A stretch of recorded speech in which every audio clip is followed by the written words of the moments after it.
세계 증시는 빠르게, 우리 증시는 폭넓게 3분 증시입니다. 연합인포맥스 정윤교 기자와 함께하겠습니다. 안녕하십니까? 안녕하십니까? 예, 오늘도 미국 증시부터 살펴보죠. 간밤 마무리 어떻게 됐습니까? 네, 간밤 뉴욕 증시는 연방준비제도가 내년 기준금리 인하 속도를 늦추겠다고 시사하면서 급락했습니다.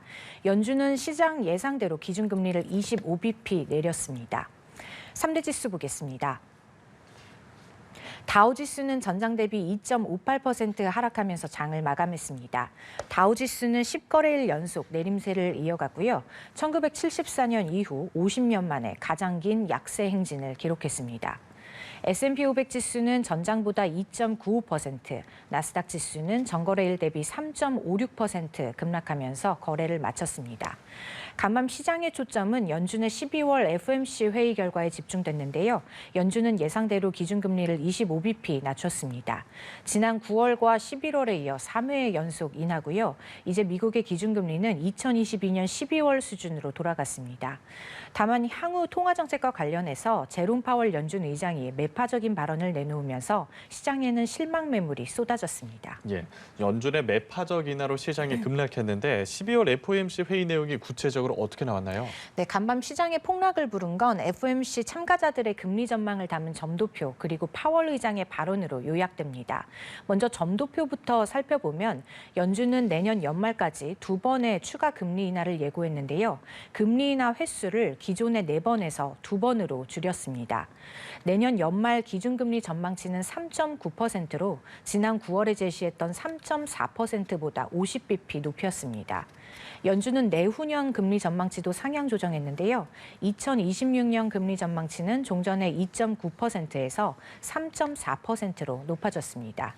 이 경로대로라면 내년에 총 50bp의 추가 금리 인하를 단행하고 내후년에도 50bp의 추가 인하가 이어지게 됩니다. 이보다 많은 금리 인하를 기대했던 시장의 투자 심리는 차갑게 식었고요. 파월 의장의 기자회견 발언도 매파적이었습니다. 파월 의장은 금리 인하 사이클이 새로운 국면을 맞이하고 있다고 밝혔고요. 이제 금리가 중립금리에 훨씬 더 가까워졌기 때문에 앞으로는 금리에 대한 추가 조정을 고려할 때 더 신중하겠다고 말했습니다. 인플레이션에 대해서는 점진적으로 하락하고 있지만 진전을 보고 싶다고 했고요. 고용시장은 우려할 만큼 냉각되고 있지는 않다고 전했습니다. 또 도널드 트럼프 대통령 당선인의 정책을 예측하기 위해서 일부 FOMC 위원들이 예비 조치를 취했다고도 설명했습니다.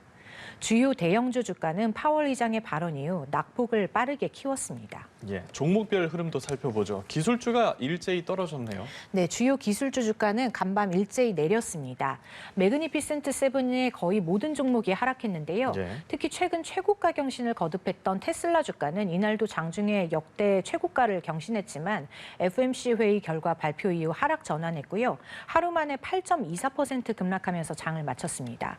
나흘 연속 하락세를 이어온 엔비디아 주가도 장 초반 반등을 시도했지만 1% 이상 밀리면서 장을 끝냈고요. 엔비디아 주가는 2달 반 만에 $130 아래로 떨어졌습니다. 아마존은 4.6% 뒷걸음쳤고요. 마이크로소프트와 알파벳, 메타는 3% 이상 후퇴했습니다. 애플은 2%대 낙폭을 보였고요. 대형 기술주가 일제히 내린 사이 주가 상승에 성공한 종목도 있었는데요. 유나이티드 헬스그룹 주가는 3% 가까이 상승했습니다. 유나이티드 헬스그룹 주가는 이달 초 유나이티드 헬스케어 최고 경영자 피살 사건 이후 약세를 이어왔지만 모처럼 반등에 성공했고요. 세계 최대 전자장비 제조업체 자빌도 강력한 실적에 힘입어서 7% 넘게 뛰었습니다. 예, 다음으로 국내 증시 상황 점검해보죠. 어제 코스피 시장은 어떻게 마무리됐나요? 네, 어제 코스피는 외국인 투자자의 복귀에 1% 이상 올랐습니다. 3거래일 만에 상승세였습니다. 코스피 종가는 전장 대비 1.12% 오른 2,484.43으로 집계됐습니다. 외국인이 순매수한 건 이달 초 이후 7거래일 만이었는데요. 어제 외국인은 2,700억 원 가까이 순매수하면서 지수 상승을 도왔습니다.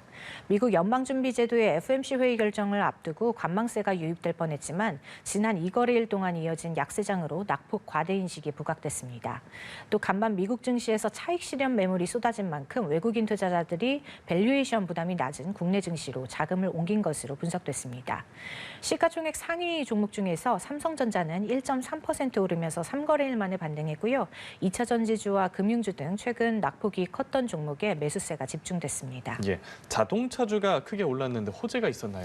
네, 어제 국내 자동차주는 일제히 급등했는데요. 일본 닛산과 혼다의 합병 추진 소식이 전해지면서입니다. 미쓰비시 자동차 합류까지 고려 중인 것으로 전해졌는데요. 일본 완성차 업체들의 구조 조정이 본격화할 거란 신호로 해석되면서 국내 자동차 회사들이 미국과 유럽 시장에서 반사이익을 누릴 수 있을 거란 기대감이 유입됐고요. 예. 또 어제 미국에서 발표됐던 소매 판매 지표에서 자동차 판매가 증가했다는 분석도 나오면서 자동차주에 대한 투자 심리가 개선됐습니다. 현대차와 현대모비스는 5% 안팎의 상승세를 보였고요. 기아는 6.4% 치솟았습니다. 예, 알겠습니다. 오늘 말씀 여기까지 들어보겠습니다. 목요일 3분 증시 연합인포맥스 정윤교 기자와 함께했습니다. 고맙습니다. 고맙습니다.